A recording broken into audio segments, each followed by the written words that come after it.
Students, तो देखिए अभी तक जो हमने लास्ट लेक्चर में पढ़ा वो क्या था, ड्रिफ्ट वेलोसिटी के बारे में पढ़ा। न्यू चैप्टर हम स्टार्ट कर चुके हैं। देखिए क्या, करंट इलेक्ट्रिसिटी। ओके, तो देखिए करंट इलेक्ट्रिसिटी के अंदर हमने सबसे पहले इलेक्ट्रिसिटी का एक इंट्रोडक्शन मैंने आपको बताया था कि फर्स्ट जो वीडियो था हमारा इस चैनल के अंदर वो बेसिकली इलेक्ट्रिसिटी की इंट्रोडक्शन पे ही था, तो वो आपने आई होप कि देख लिया होगा। उसके बाद देखिए हमने नेक्स्ट जो बनाया था वो था क्या, इलेक्ट्रिक करंट का इंट्रोडक्शन पार्ट था। आपको बताया गया कि करंट क्या होता है, क्या फॉर्मूला होता है, Q/T, average current, instantaneous current, और फिर देखिए करंट जो है वो एक स्केलर क्वांटिटी होती है। हालांकि इसके पास देखिए डायरेक्शन भी होती है और मैग्नीट्यूड निकालने के लिए एक फॉर्मूला भी होता है। फिर देखिए ये सारा कुछ हम पढ़ चुके हैं। इसके अलावा मैंने आपको एक और टर्म बताई थी, ड्रिफ्ट वेलोसिटी, जो बोर्ड पॉइंट ऑफ व्यू से बहुत ही ज्यादा इंपॉर्टेंट है। अब बात करते हैं देखिए आगे क्या, करंट डेंसिटी। नेक्स्ट जो हमारे पास टॉपिक आता है वो क्या आता है, करंट डेंसिटी आता है। देखिए करंट डेंसिटी बेसिकली इसकी क्या रिक्वायरमेंट पड़ी, देखिए हमें क्या, जैसे कि हमें पता है इलेक्ट्रिक करंट जो है उसके पास डायरेक्शन और मैग्नीट्यूड दोनों होने के बावजूद भी वो एक स्केलर क्वांटिटी है। क्यों? क्योंकि वो वेक्टर एडिशन लॉज को फॉलो नहीं करता है। बट क्योंकि हमें डायरेक्शन देखिए वहां पे एक इंपॉर्टेंट रोल प्ले करती है, किसके अंदर, करंट के अंदर, तो कहीं ना कहीं हमें हो सकता है उसके वेक्टर फॉर्म की जरूरत पड़े।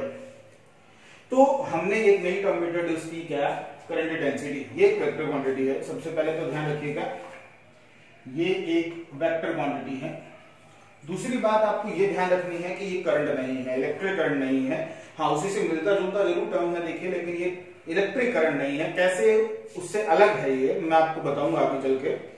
पहले समझ लेते हैं कि करंट डेंसिटी है क्या, और फिर बाद में आपको क्या क्या डिफरेंशिएशन है between electric current and current density वो भी मैं आपको बताऊंगा। आइए समझ लेते हैं देखिए किस तरीके से।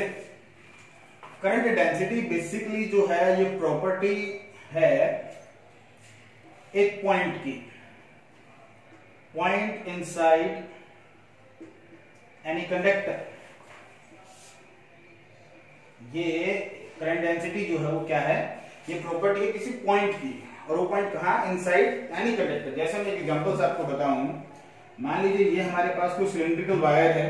आपको जैसा कि पता, जितने भी हमारे पास वायर होते हैं वो सब सिलिंड्रिकल शेप के होते हैं, और करंट इस तरीके से देखिए फ्लो कर रहा है इसके अंदर। ये देखिए ऐसे फ्लो कर रहा है करंट।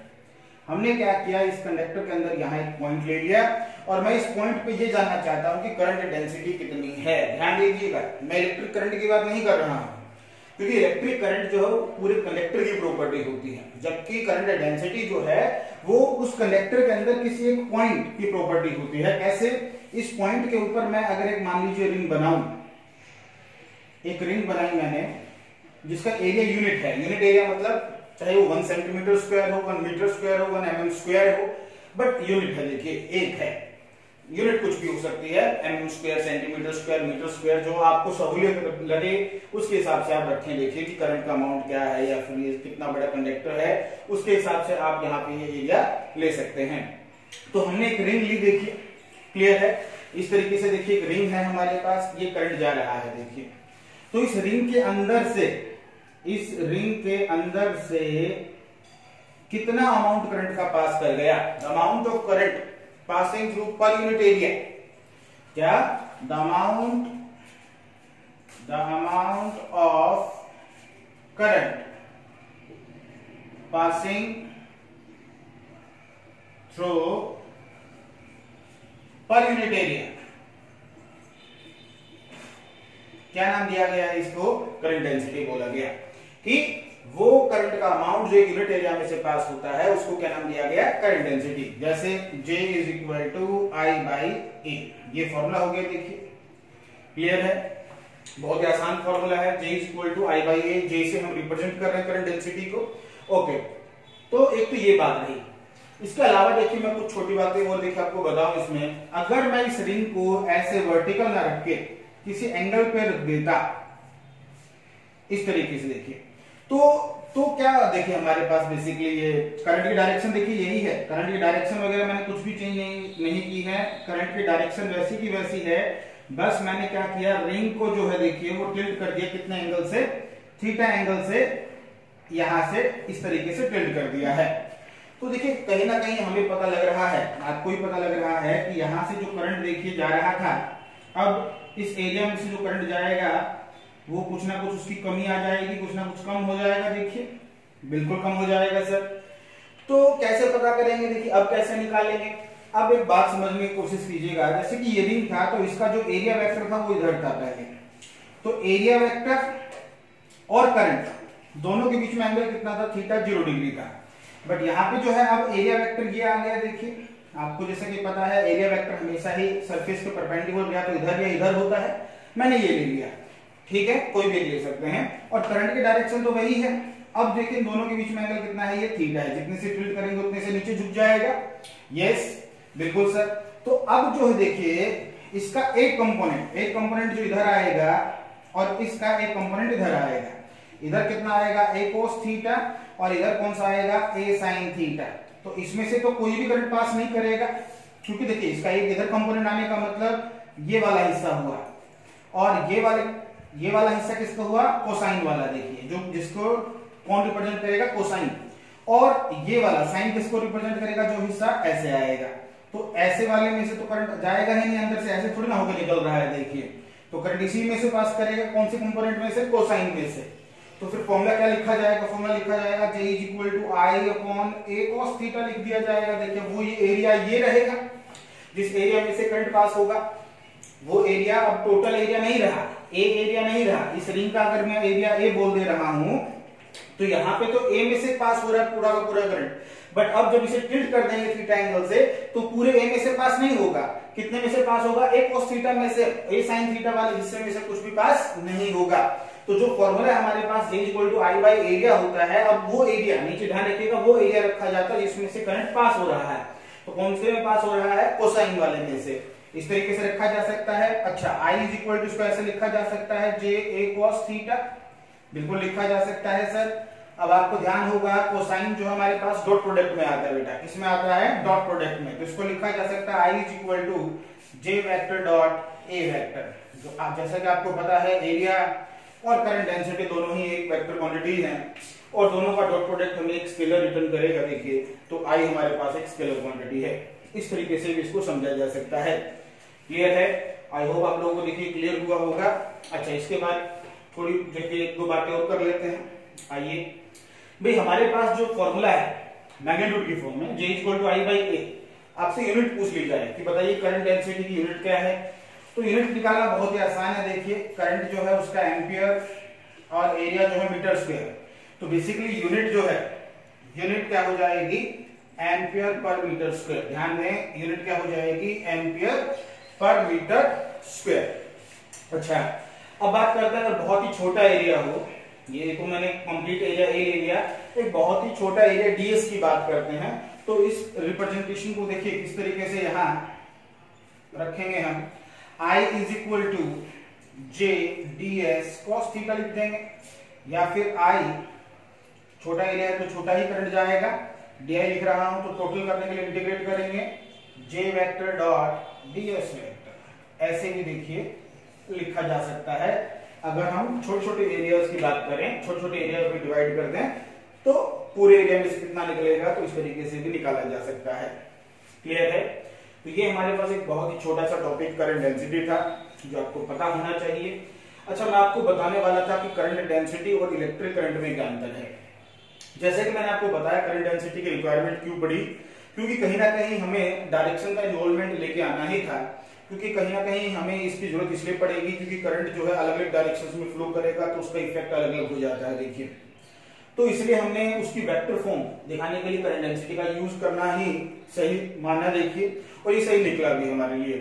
उसके बाद देखिए हम बात करें अगर कि करंट डेंसिटी जो है उसको डिफाइन कैसे किया गया है, उसको डिफिनेशन देखिए हमने इस तरीके से दे दी पूरी की पूरी। अब बात आती है कि देखिए क्या अंतर है फिर इन दोनों में, करंट डेंसिटी और इलेक्ट्रिक करंट से कैसे अलग है। देखिए इलेक्ट्रिक करंट जो होता है वो पूरे के पूरे कंडक्टर की प्रॉपर्टी होता है। करंट एक पूरा कंडक्टर मिलकर बनाता है, जबकि करंट डेंसिटी एक पॉइंट की प्रॉपर्टी होती है। पहला डिफरेंस।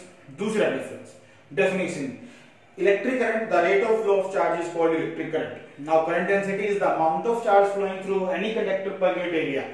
क्लियर। नेक्स्ट यूनिट आप बता सकते हैं, इलेक्ट्रिक करंट का यूनिट एम्पियर होता है और इसका एम्पियर पर मीटर स्क्वायर होता है। Next difference is electric current is a scalar quantity and electric density और current density is a vector quantity. तो ये हमारे पास देखिए कुछ डिफरेंस है जो आप लोग याद रख सकते हैं। एक दो बार देखिए बोर्ड में भी पूछा गया है कि दोनों में क्या डिफरेंस होता है, तो आपको याद रहेगा तो बताने में देखिए बहुत आसानी होती है। क्लियर है? तो ये बहुत ही छोटी सी टर्म देखिए हमने यहाँ पे सीखी। आइए अब आगे चलते हैं।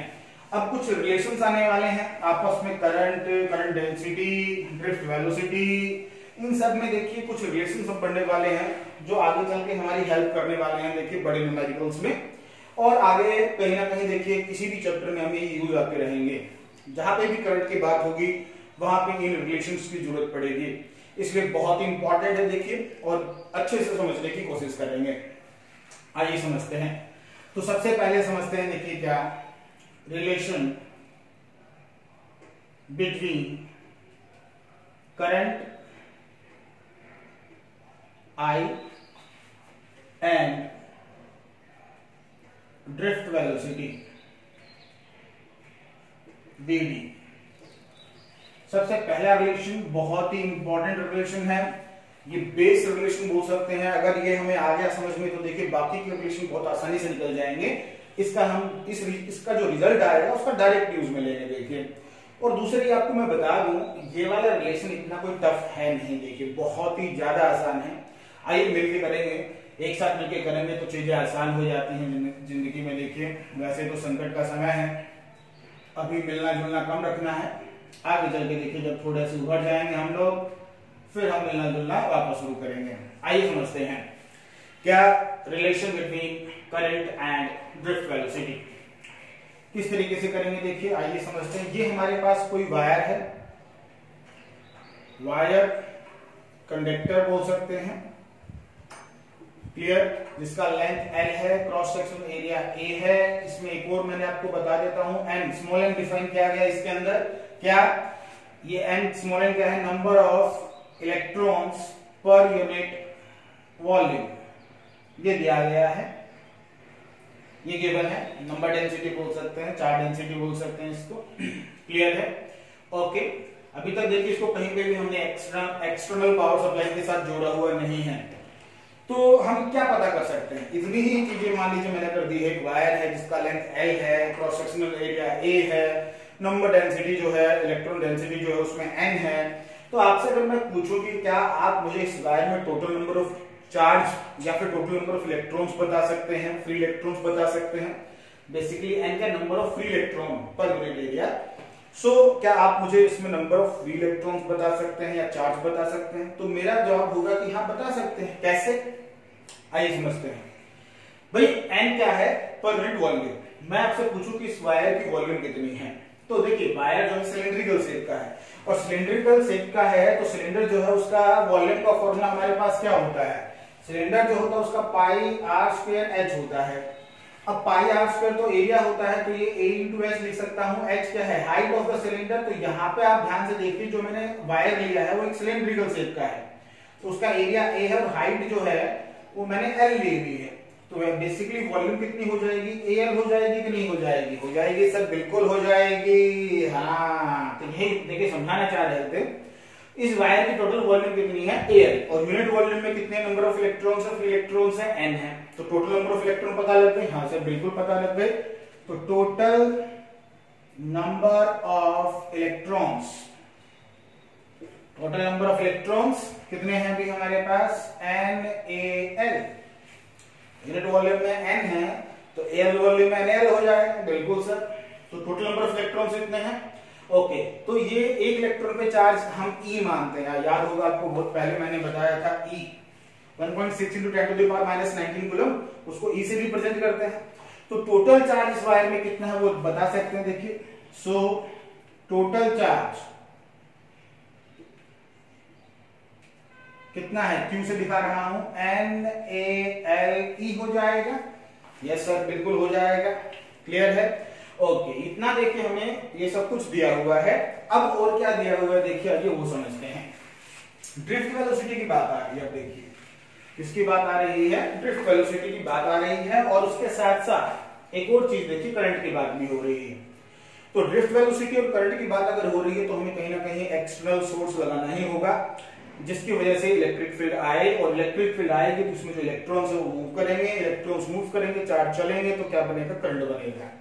तो आइए हम इसको अब देखिए, एक्सटर्नल पावर सप्लाई दे रहे हैं, मान लीजिए मैंने एक सेल से जोड़ दिया इसको, ये देखिए प्लस माइनस, इसका जो वोल्टेज है वो V मान लेते हैं, और इलेक्ट्रिक फील्ड इधर जा रही है E। क्लियर? ये एक्सटर्नल इलेक्ट्रिक फील्ड जो हमने सेल के हेल्प से उसको दे दी। क्लियर है? यस। तो जैसे देखिए हमने जोड़ेंगे तो आपको पता है इलेक्ट्रिक फील्ड अगर इधर जा रहे तो जो इलेक्ट्रॉन्स होंगे वो इधर चलेंगे with the drift velocity Vd। Clear? अब इलेक्ट्रॉन्स का इस एंड से यहां तक आने के लिए कितना टाइम लगेगा वो निकाल सकते हैं, डिस्टेंस पता है, तो time taken by electrons to move from one end to another, एक एंड से दूसरी तरफ जाने के लिए, तो वो टाइम कितना होगा। देखिए हमें जैसा कि पता है velocity is equal to displacement upon time होता है, क्योंकि स्ट्रेट लाइन में इधर जा रहे हैं तो डिस्टेंस और डिस्प्लेसमेंट दोनों ही सेम होंगे, तो velocity is equal to distance upon time भी लिख सकते हैं, तो time is equal to distance upon velocity हो जाएगा, तो डिस्टेंस L है और वेलोसिटी Vd है। क्लियर है? तो ये देखिए हमारे पास टोटल चार्ज इतना फ्लो करके गया और इतने टाइम में फ्लो करके गया। अब करंट, एवरेज करंट की बात बोल रहा हूं, तो सिंपल सी बात क्या पूछ रहा हूं आपसे, एवरेज करंट। तो now the current in the wire और कंडक्टर जो भी हमने लिया हो इज गिवन बाय, क्या हो जाएगा, I is equal to Q by T, total charge upon total time, average.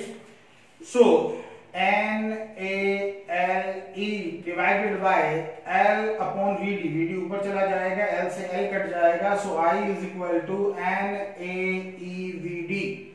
ये देखिए हमारे पास वो रिलेशन आ गया जो हमें चाहिए था, और ये बहुत ही इंपॉर्टेंट रिलेशन है, आसान बहुत है। देखिए इसकी जो इस टॉपिक की जो इंपॉर्टेंस है वो आप यहां से मत देखिए कि सर ये तो बहुत ज्यादा आसान है, हम तो बहुत जल्दी कर लेंगे इसे, इसके ऊपर मत जाइए, ये इंपॉर्टेंट बहुत है, रिलेशन आगे बहुत ज्यादा काम में आने वाला है, ये आपको मैं बता रहा हूं, ध्यान से समझिएगा इस बात को भाई। आई बात समझ में? मुझे पता है आपको समझ में आ होगा कि वो बहुत ही छोटा सा, बहुत ही आसान है। देखिए अब इसी को कैरी फॉरवर्ड करते आएंगे, देखिए लेके चलते हैं। जैसे कि ये एक रिलेशन निकल गया, अब हमसे कोई पूछ ले, कंटिन्यू करेंगे, ये डायग्राम देखिए चलेगा, ये परमानेंट डायग्राम होगा जब तक मैं रिलेशंस कराऊंगा, यही डायग्राम लगने वाला है। अब समझिए ध्यान से, अभी एक और रिलेशन निकालते हैं इसी से। क्या नेक्स्ट है हमारे पास, relation between current density and drift velocity Vd, relation between J and Vd, वो J है, J ऐसे कौन लिखता है सर, अच्छा तो अपने अल्फाबेट्स में भी लिख कर रहा है, चलो कोई बात नहीं। देखिए क्या relation between J and Vd, तो ये कैसे निकालेंगे, इसी को आगे कंटिन्यू करते हैं। देखिए कैसे, एज वी नो, जैसा कि हमें पता है, अभी भी हमने निकाला कि I is equal to NaEVd होता है। हाँ सर होता है। मैं एक काम करता हूं, देखिए इस A को उठा के घर ले आता हूं, तो I by A is equal to NaEVd हो जाएगा कि नहीं हो जाएगा, हो जाएगा सर, बिल्कुल हो जाएगा सर। तो I बाई A तो हमारे पास यही था ना भाई, हाँ सर ये तो बहुत आसानी से आ गया सर, ये देखिए करंट डेंसिटी और ड्रिफ्ट वेलोसिटी में रिलेशन कितना आसान हो जाता है, बहुत ज्यादा आसान हो जाता है। देखिए इससे ज्यादा आसान तो कुछ हो ही नहीं सकता जीवन में, निकल जाएगा कि नहीं निकल जाएगा, बिल्कुल निकल जाएगा सर। अच्छा अब देखिए और आगे कंटिन्यू करते हैं, एक और बहुत इंपॉर्टेंट रिलेशन जो 3 और 2 मार्क्स में आ चुका है, देखिए बोर्ड के अंदर, क्या relation between current density and electric field. ये जो इलेक्ट्रिक फील्ड है ये और करंट डेंसिटी J, इनमें क्या रिलेशन है वो निकालते हैं, इसी को आगे कंटिन्यू करेंगे। देखिए कैसे, आइए समझते हैं। नेक्स्ट ये पहला था हमारे पास, ये दूसरा रिलेशन हम निकाल चुके, अब थर्ड की बात कर रहा हूं जो कि बहुत ही ज्यादा इंपॉर्टेंट है।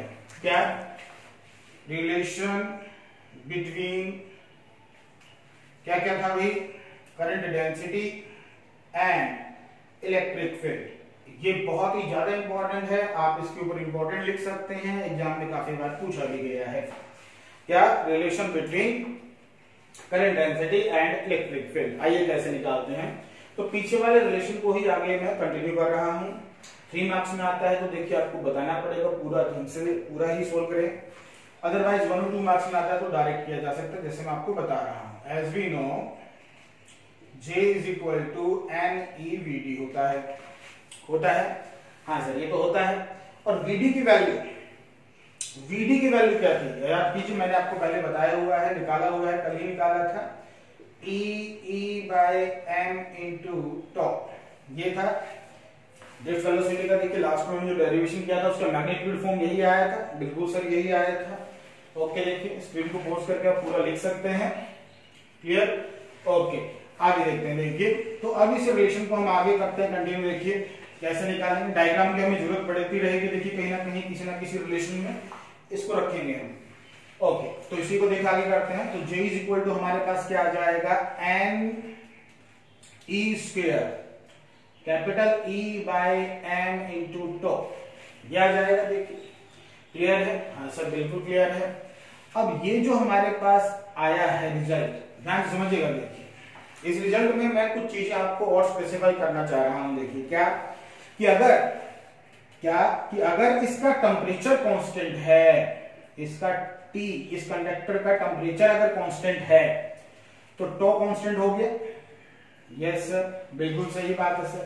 n कांस्टेंट है फॉर गिवन मटेरियल, ध्यान दीजिएगा भाई, गिवन मटेरियल। अगर मटेरियल चेंज होगा ना तो n भी चेंज हो जाएगा। n कब तक कांस्टेंट रहेगा, जब मटेरियल सेम रहे। मटेरियल को चेंज नहीं किया जाए, पूरा का पूरा जो कंडक्टर है वो एक ही मटेरियल का बना रहे। ओके, E आपको पता है 1.6 × 10⁻⁻19 कूलम फिक्स है। m mass of electron 9.1 × 10⁻31 kg, ये भी फिक्स है, बिल्कुल सर। ओके, E जो है वो बाहर वाले सेल का है। देखिए क्योंकि वो डी से तो टाइम के साथ चेंज नहीं होगा, हालांकि उसे कांस्टेंट बोल सकता हूं, बट बाहर वाले सेल को चेंज करेंगे तो E चेंज हो जाएगा। तो बेसिकली हमें J और E में ही रिलेशन निकालना है, तो उसको रखना ही है। क्लियर है? ओके सर, तो इसको लिखा जा सकता है J is equal to NE² 2/m into E, ऐसे लिखा जा सकता है। और ये जो टर्म है ये पूरी की पूरी हमारे पास क्या निकल गई है, कांस्टेंट निकल गई। बट ये कांस्टेंट कब निकलेगी, जब ये कंडीशंस है सारे के सारे। देखिए अब इस कांस्टेंट को हमने एक नाम दिया नया, सिग्मा, जिसको हम बोलते हैं कंडक्टिविटी। क्या नाम दिया गया, सिग्मा, और जिसे क्या बोला गया है, कंडक्टिविटी, इस मटेरियल की कंडक्टिविटी। तो J is equal to sigma E, ये बहुत इंपॉर्टेंट रिलेशन है, पूछा गया, पीछे वाले पेपर्स आप उठा के देख सकते हैं। तो बहुत ही आसान, देखिए हमारे पास रिजल्ट आया है, और यहां पे ध्यान से समझिएगा सिग्मा क्या आया है, NE² 2/m। किसी भी मटेरियल की जो कंडक्टिविटी है, किसी भी मटेरियल की जो कंडक्टिविटी है वो किस किस फैक्टर पे डिपेंड करेगी, दो ही फैक्टर पे डिपेंड करेगी, क्योंकि m और e तो कांस्टेंट है। तो ये दो ही चीजों पे डिपेंड करती है, एक तो नेचर ऑफ मटेरियल, और दूसरा किस पे डिपेंड करेगी, टेम्परेचर ऑफ द मटेरियल, इसको किस टेम्परेचर पे रखा गया है। इसके अलावा किसी चीज पे डिपेंड नहीं करती है। क्लियर है? तो ये सारी चीजें जो है देखिए आपको पता होनी चाहिए। ये इंपॉर्टेंट रिलेशन है, आप लोग स्क्रीन को पॉज करके पूरा लिख सकते हैं। आई होप आप लोग को देखिए यहाँ तक क्लियर हुआ होगा पूरा का पूरा। क्लियर? ओके, नेक्स्ट जो है हम इसके आगे कुछ एक दो रिलेशन और करेंगे, जैसे कि ओम्स लॉ, उसका प्रूफ, वहां से आर रेजिस्टेंस आपने पढ़ा हुआ 10th क्लास में, ओम्स लॉ के अंदर जो आता है देखिए उसके बारे में नेक्स्ट डिस्कशन रहेगा हमारा। क्लियर है? ओके, इतना आप करें अच्छे से।